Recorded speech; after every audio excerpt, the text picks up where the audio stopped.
The other fillies have been locked away. Miss Village coming up to the outside stall.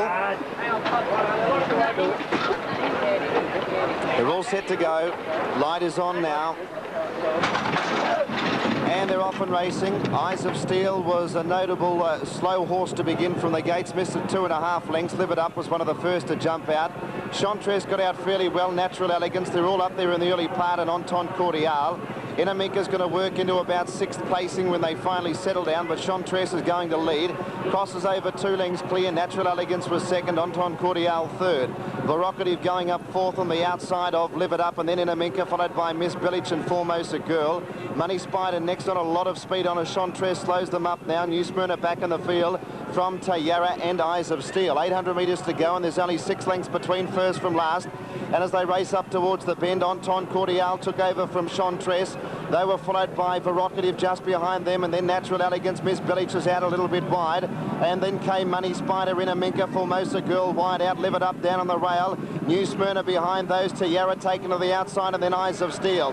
Down to the 400-metre point, Chantres got up on the inside to take the lead from Entente Cordiale. Natural Elegance worked into the race very well, and here comes Voracative, the top weight.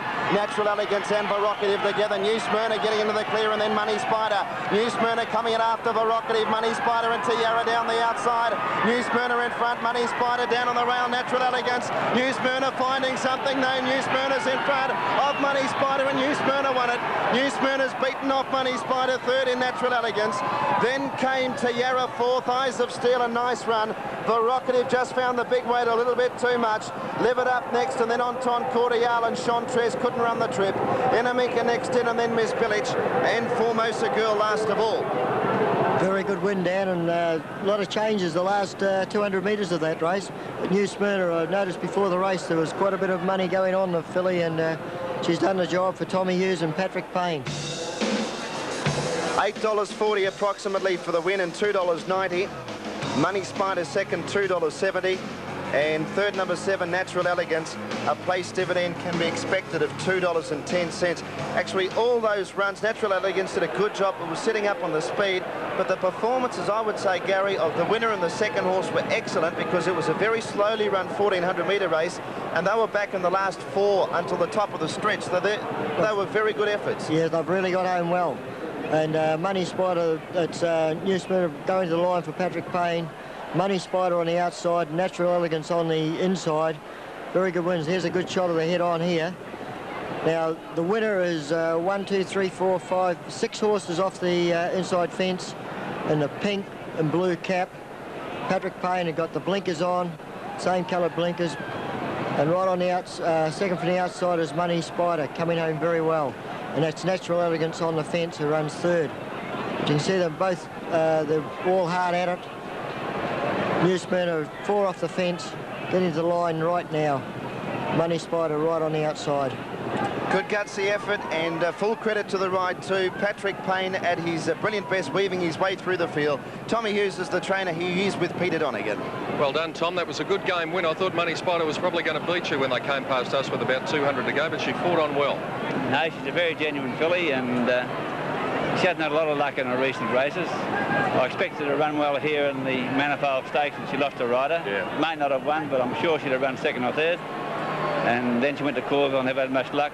Her run last week at Moonee Valley, she got held up a little and run well. But she's a wet tracker. When the rain come today, here we are. Well, does that indicate that the cut is out of the ground now, do you think? Nothing surer, nothing surer. Just worried me. Alcove, Sun's got Alcove in the next race. Everyone knew it was going to rain. They watered the track this morning. Australia's had the best racing in the world, and now we've got the overseas people coming out to run racing. So you think that the VRC has made a mistake in watering the track? I will guarantee they've made a mistake watering the track. And you're pretty angry about it, Tom? Well, we got a horse, a lovely horse, been trained for the race, and she's disadvantaged because the watering the track and the rain on top of it, well, it doesn't give us much hope. All right, Tommy. Well, Tommy Hughes going to the winner's stall now. But you can see that the veteran Flemington trainer is none too happy, despite the fact that he's won the Great Western here. So Alcove, that might be pointed to the chances that Tommy's suggesting that the horse probably won't handle these conditions. New Smyrna being a wet tracker, and well, Alcove in the Melbourne Cup we'll have to wait and see. So the placings there after the running of race 5, 5, 8 and 7. New Smyrna, Patrick Payne the winner, coming back now. Second placing going to Money Spider. Larry Cassidy was just inclined to hang in a little bit in the closing stages, and Natural Elegance, Alf Matthews third. Now the time is 1:24, and that is 3.4 seconds outside the record, so one would suggest that the cut is out of the ground at the moment.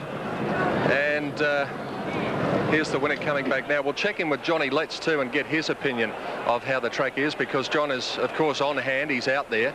We heard what Damien Oliver had to say before. The rain has been persistent. It hasn't been heavy, but it's been persistent. And I'll get down there and check with a few of the jockeys and just see what their opinion is of the going, because this is all important coming up to the Melbourne Cup. And Jen, I've never seen Tommy Hughes quite as upset as that. He was very upset, wasn't he? And probably entitled to be too, I would say, Peter, because the track was watered this morning and we were expecting rain throughout the day. But, you know, a lot of these horses that do handle the hard going, well, they're going to be a little bit disadvantaged here. But still, you know, let's congratulate him on his win anyway there with New Smyrna. She's a proven wet tracker. That's, you know, that's very interesting to note, and she won that quite nicely. All right, well, I might just take a wander down here, because this is very important, how the jockeys rate the state of the track. And we'll see if we can have a word to a couple of the boys as they come back and find out just what their opinion is of the state of the going, because it will be a vital ingredient in trying to find the winner of the Melbourne Cup later on. And Michael Canaan is actually down here at the moment, talking to the connections of Tayara. We just might see, Michael, just the state of the track. How is it now? For me, it's nice. Yeah, well, there's a bit of confidence for you. Nice for him on Vintage Crop. Damien Oliver, what's the track like now, mate? Dead. Back to dead. So it is getting more and more affected as we go on. And Johnny Letts is here. He's just come back on banjo. What's your opinion of the state of the track, Johnny? I think it's dead at the moment, Pete. You know, the rain's not helping it a lot, but it is dead at the moment. We've got just under an hour to go before the starting time of the Cup, and it's only light rain at the moment, but could it get worse before Cup time? Well, it could, Pete, but Pete, that's not... You are Pete. Yeah, I am Pete. I'm Pete, John. But I really think that, you know, it's not going to get much worse than it is, Pete. I really don't. Well, Damien Oliver saying it's a dead track at the moment, and Michael Canaan, his only word was, good for me. So he's happy with Vintage Crop going into the Melbourne Cup. Tommy Hughes, despite the fact that he's won the Great Western, not happy. It's decreasing the chances of Alcove, trained by his son. So, as we've seen over the last couple of years, there is a little bit of drama going on out here before the Melbourne Cup. We had Letzalope taken out here 2 years ago, and of course we had the big rain last year, and Vintage Crop ploughed through the mud. So Michael Canaan, Tim, a confident man coming up to the Melbourne Cup, and that is the next race. Yes, and Peter, I imagine he's getting happier and happier the more the rain falls. And of course, Vintage Crop, if he can win the Melbourne Cup, he'll prove himself to be a super horse indeed with all the troubles he's had. All right, let's give you the dividends for the Great Western. Here's Dan. Winner New Smyrna, $8.20 and $2.90. Second was Money Spider, $2.70, and third, Seven Natural Elegance, $2 even. Quinella was $38.40. The trifecta paid $440.70. And the running double, pretty good dividend, really, $252 even. Then again, you'd probably expect that with a 30-to-1 winner in the first league. It was a long head by 3/4 of a length, and the time was 1:24. 5, 8, and 7, and it's all clear to pay after race 5. And remembering, of course, that is the Victorian tote for $1. And Terry Kennedy's two lady friends in the betting ring are pretty spot on there. They got second and third with Money Spider and Natural Elegance. And there you see the clod replaces on the track.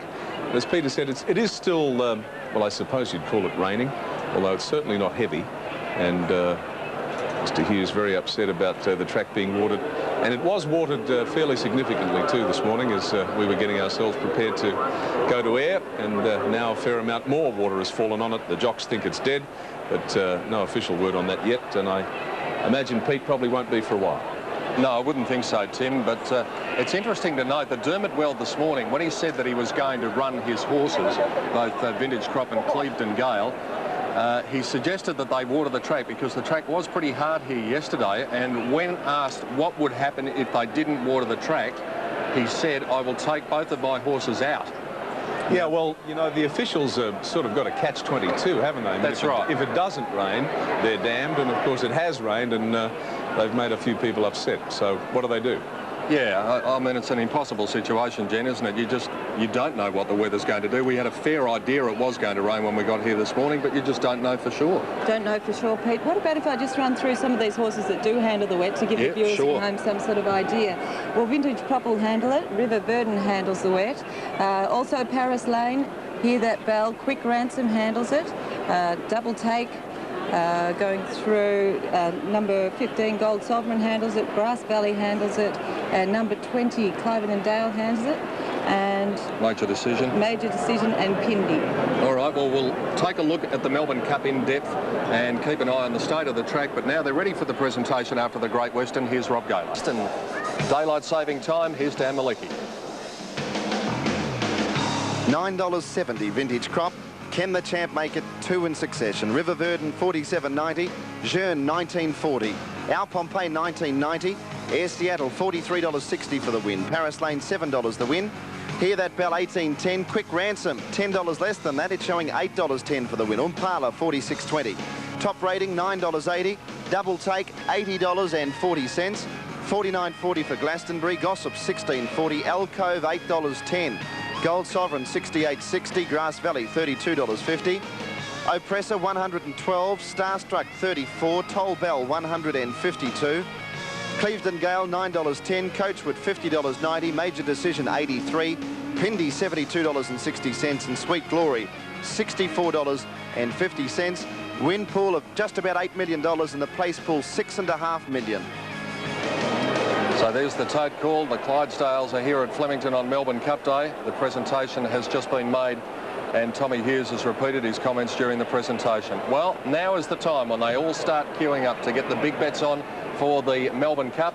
And Terry Kennedy is down there. I think it'll be like a rugby scrum down there at the moment, Terry. Plenty of action. It certainly is, but we'll push our way in there later, Peter. I'm sure we can manage to get some bets on. Some very nice bets landed on New Smyrna in that last race. And there is a bit of controversy in this Melbourne Cup, and the bookmakers have reacted to the rain. The punters have reacted to those comments. They are all now coming for the top weight in Vintage Crop. Everybody knows this horse. They know how impressive it was in the wet last year. They think now, with this rain as it continues to tumble down, it can do it again. There's been nothing really blow out in the market because of the drizzle. Obviously, Alcove, as Tommy Hughes said, has drifted a little bit in the early opening market. Top Rating is still the favourite. There is just mountains and mountains of money coming on the Melbourne Cup, Tim. Yes, I'm sure there is, Terry, and we usually estimate somewhere around the $200 million mark. On a horse race, it's really quite extraordinary, isn't it? And what a day it is. And really, the rain hasn't dampened anybody's spirits out there. Everyone's still pretty happy. The great race is under 40 minutes away, about 35 minutes at 20 minutes after 3, the Melbourne Cup. And so many things to consider this year, aren't there? A bit of controversy now too. Some people unhappy about the watering of the track this morning. But as Dermot Well, the trainer of Vintage Crop and Clivedon or Clevedon Gale, if you like, has said on numerous occasions, in this training business, no one man is right or wrong. There are many ways to train a winner. That's certainly true. But the differences between the way Australians and, say, the Irish train stayers is quite startlingly different, as Gordon Bray reports in this Qantas update.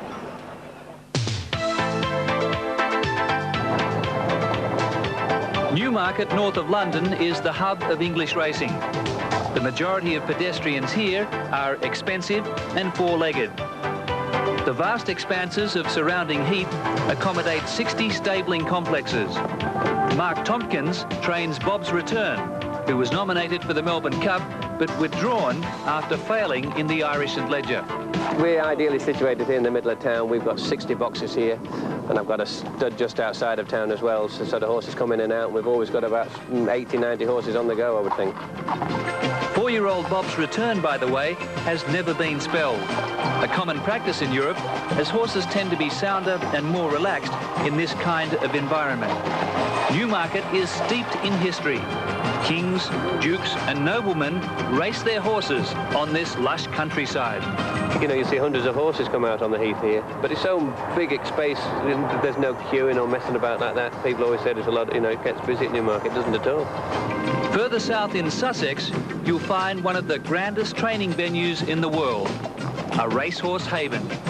John Dunlop's superb complex here at Arundel is in stark contrast to Australia's capital city training setups. Vast open spaces, an ample supply of rolling hills, and the ambience and tranquility is broken only by the thunder of hooves. This is where trainer John Dunlop prepared my patriarch for the Melbourne Cup. All our working grounds are uphill, which is a big advantage to working on a flat and circular track, I think. And the other thing, of course, is we're on a road. There aren't any other trainers or horses here. There are several Australians working in the stable, including Travis Malloy from Colin Hayes' Lindsay Park Stud. He points out that 90% of our horses race and train on flat ground and never even see a hill. They stay a lot more relaxed and they stay on their feet a lot longer, which is very essential in racing. And all the horses here, they just seem to, well, they thrive on the, you know, they're out for an hour and a half every day, and at home they're on about half an hour. And they seem to, just that long groundwork seems to get them fitter a lot easier. And they stay sounder a lot longer too. Stable vet is Robert Allpress from Sydney.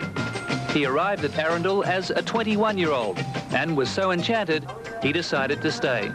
Certainly they seem very calm, they seem very happy about their existences, and some of the Australian lads we have working in the yard notice it straight away. They think that these animals are tame by comparison. It could be the different approach to training, that they're often trained in individual locations rather than large training centres, and I think this may well be a factor. Racing in Ireland reveals a similar portrait. Headquarters is the Curragh, which offers 4,500 acres of glorious training ground, comprising peat moss grass, sand-based sections, wood chip and normal turf. The grasses are bent fescue and they interlock as opposed to growing tall like meadows. So really we never get what you call tall grass, but we get this mat, which is a lovely surface to work on. Again, it's common practice for a stayer to race first up over a longer distance, because the 70 different galloping areas here allow horses to train in simulated race conditions. Among trainer John Ox's clients are the Aga Khan and Sheikh Mohammed.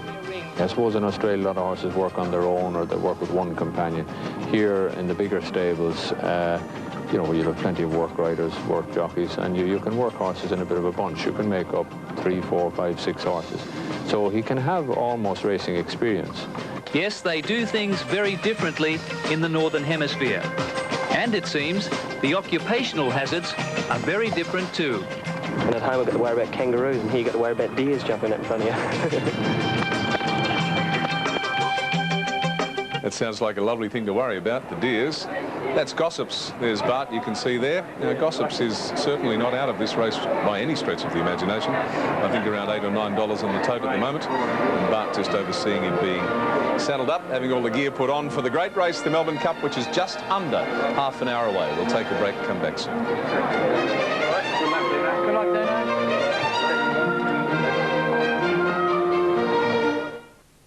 Because that may well happen. Now, in regard to penalties, if any rider was found guilty of careless riding and wrecked this cup due to wanting to get the box seat after the start or pushing out to win the race, we'll penalise them. And we'll penalise them to the extent of 3 months suspension, plus a fine equivalent to the percentage that you would get, or wouldn't be the percentage is 65,000. We can fine you up to 50,000. We will impose those penalties to ensure that this race is run clean. Well, you've heard Mr. Lawler there. He's really laying down the law to the jocks and telling them that anyone found guilty of reckless riding in the Melbourne Cup will be suspended for 3 months and fined as well. So he's really telling them what they're about for a cup ride. Quickly, before we have to go away to the cup, here's these 3 numbers again for our fashion competition today: 0055 60212 or 60213 or 60214 for Suzanne Harwood, Christopher Graff or Tour. They're the 3 ensembles.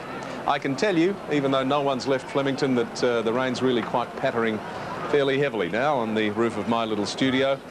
Can only advantage the horses that love the going in the wet. I think you can see a fair amount of the rain there on your screen now as our Melbourne Cup horses come into the saddling enclosure, going for a quick walk around, and you can see the rain there on your screen. So it's It's really quite coming down hard, but what we're going to do now is introduce the jockeys to the crowd and to you at home. Let's go down to the track and Rob Gate. Thank you very much, Tim. Ladies and gentlemen, for the first time, we're going to introduce the jockeys to you in this year's Melbourne Cup. Unfortunately for the boys, we'll get them off here as quickly as we can. Ladies and gentlemen, he came here last year, they came and conquered. This time, Vintage Crop's back again. Put your hands together. Michael Canaan.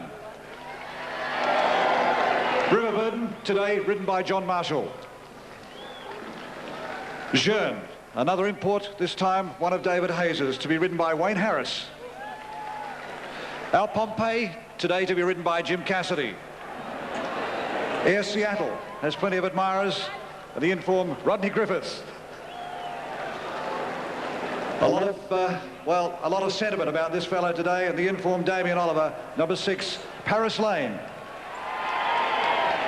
Hear that bell, to be ridden by Stephen King. He's been here before on this day in November. Number 8, Quick Ransom. He used to live here. He's now travelled some 12,000 Ks to come back and try and win the big one. Of course, today, Quick Ransom ridden by Brent Thompson. Umpala, today ridden by Larry Cassidy. Favoured Way, he also has found out what it's like to win here on Cup Day. Top Rating, today ridden by Greg Hall. Double Take, he's found the winner's circle just a short time ago. Can he do it again? Greg Childs. Glastonbury, another one from the David Hayes stable, Grant Cooksley. Gossips, the Cummings colours today worn by Darren Beedman. Alcove, today, again, a jockey who's in form, Patrick Payne. Number 15, Gold Sovereign, the rider, Craig Carmody. Number 16, Grass Valley, one of 2 trained by Colin Alderson today, the jockey, Alf Matthews. Number 17, Oppressor, today to be ridden by David Taggart. 18, Starstruck. Unfortunately, things didn't go his way on Saturday. They may change today. Mark Miller. Number 19, Toll Bell, his first ride, Peter Mertens. Number 20, another one of our friends from overseas, Clevedon Gale, to be ridden by Scottish champion Willie Carson. Number 21, Coachwood, Shane Dye. Number 22, Major Decision, the rider Kevin Moses. And number 23, Pindi, the rider Peter Nucky. 24, we look today for the black, red sash and cap from Maui, and also the rider today is Peter Shepherd. Ladies and gentlemen, let these 24 fine athletes make their way back to the jockeys' room. Good luck, gentlemen. It's, as I said before, as they make a very quick exit, they're going to get wet out there, we know, but we thank them for being a part of this colourful spectacle here on Cup Day.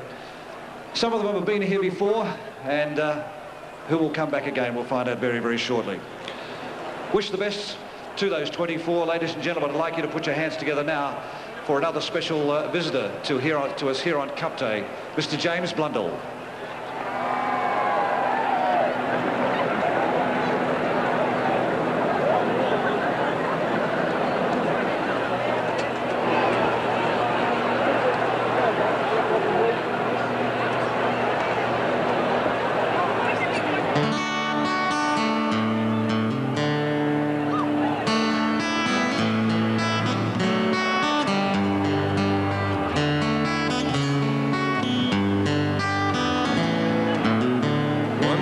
Swagman, he came by Billabong under the shade of a coolabah tree, and he sang as he watched and he waited till his Billy boy, you'll come a waltzing Matilda with me.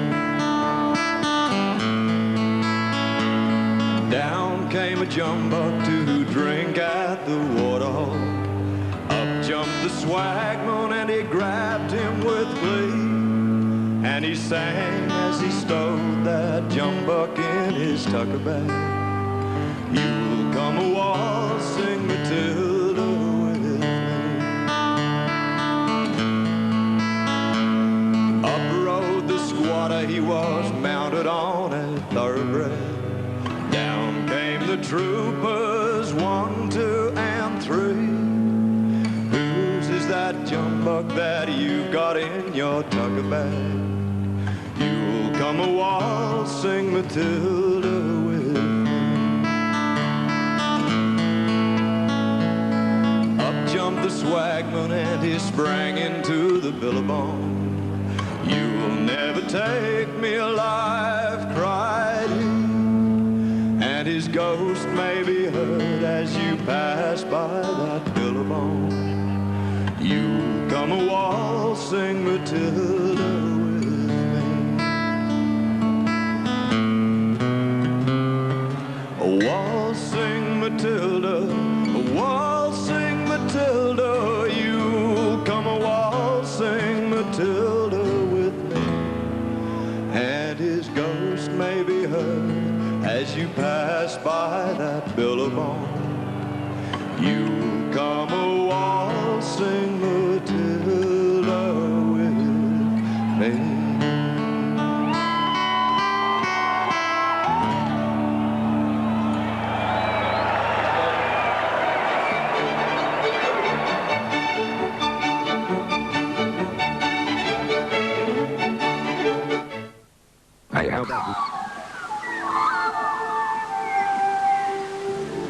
He is nurtured in the Hunter, the Barossa, the Waikato. He is trained on dusty roads, along scenic windswept beaches, and from the busy city stables. He has ploughed our fields and cleared our roads. He has carried our soldiers into war. He has been our servant and our companion. And from Randwick to Ascot, from Flemington to Fanny Bay, he has been our hero. He is Archer, Farlap, Carbine. He's Tulloch and Rising Fast. He is Kingston Town. He's fit and he's full of fire and spirit. He is the most noble and aristocratic of all animals. He is the horse, and this is his moment.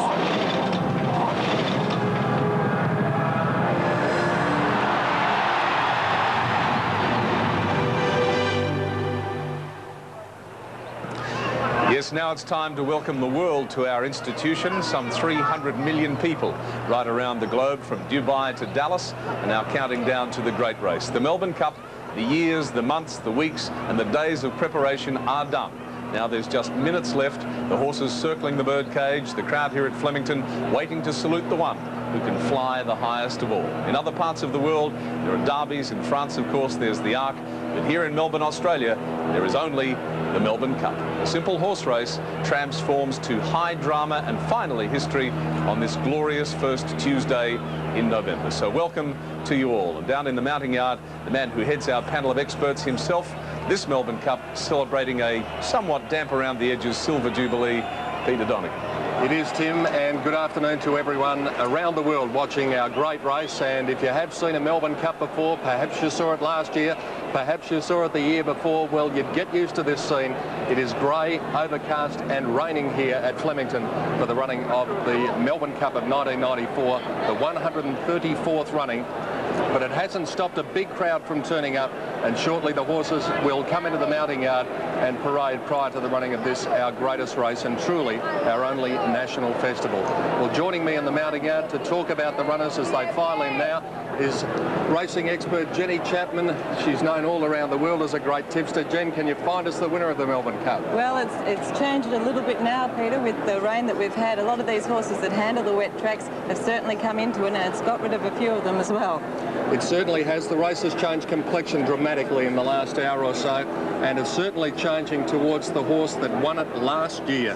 What an amazing turnaround this has been. To bring you up to date with Vintage Crop, he suffered an accident at Sandown where he was in quarantine last Tuesday. It required 14 stitches in his shoulder, and all throughout the week the drama has been going on. Will he start? Won't he? They were confident. Then they were apprehensive. Today he's here, and his trainer Dermot Well will be looking up at the heavens and smiling as the rain comes down at Flemington, and this great champion is right in the race, Jen. He certainly is, Peter. He loves these conditions, and he's such a champion, this fellow. He won the race last year in great style. He's got to be there with a terrific chance again now that it's rained. Number 2 is the Hong Kong champion, River Burden, to be ridden by John Marshall. He's had one start in Australia, finishing down the track in our Weight for Age Championship, the Cox Plate. Well, River Burden handles these conditions